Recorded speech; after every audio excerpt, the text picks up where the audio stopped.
एक सेठ से लक्ष्मी जी रूठ गई। जाते हुए बोली, मैं यहां से जा रही हूं, अब मेरी जगह नुकसान आएगा, तैयार रहना, और अगर तुम जाते जाते मुझसे कुछ मांगना चाहते हो तो बोलो।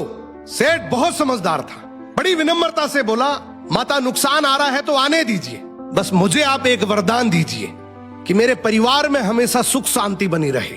लक्ष्मी जी मुस्कुराई, तथास्तु कहा और वहां से चली गई। अब उस सेठ की 4 बहुएं थी। कुछ दिनों बाद सबसे छोटी बहू खिचड़ी बना रही थी। उसने खिचड़ी में नमक डाला और अपने काम में व्यस्त हो गई। तभी दूसरी बहू आई और उसने खिचड़ी को बिना चखे ही और नमक डाल दिया और वो भी अपने काम में व्यस्त हो गई। ऐसे एक एक करते तीसरी और चौथी बाकी की 2 बहुएं भी आई, उन्होंने भी खिचड़ी को बिना चखे ही उसमें नमक डाल दिया। अब रात को सबसे पहले सेठ खाना खाने बैठा। जैसे ही उसने खिचड़ी का 1 चम्मच लिया, उसे महसूस हो गया कि इसमें बहुत ज्यादा नमक है और सेठ जी तुरंत समझ गए कि नुकसान आ चुका है।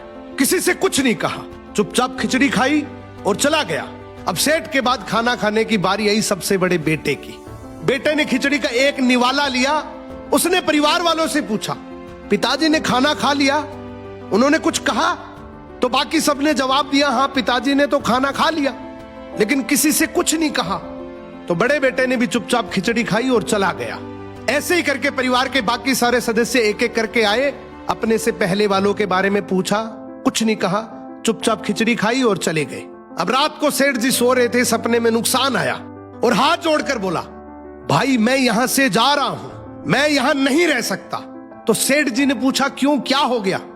नुकसान बोला, तुम सबने मिलकर 1 किलो नमक खा लिया, पर मजाल है कोई किसी पर नहीं चिल्लाया, किसी ने गुस्सा नहीं किया, सब शांत रहे। अब जिस परिवार में इतनी सुख शांति हो, आपस में इतना प्यार हो, वहां पर मैं नहीं रह सकता।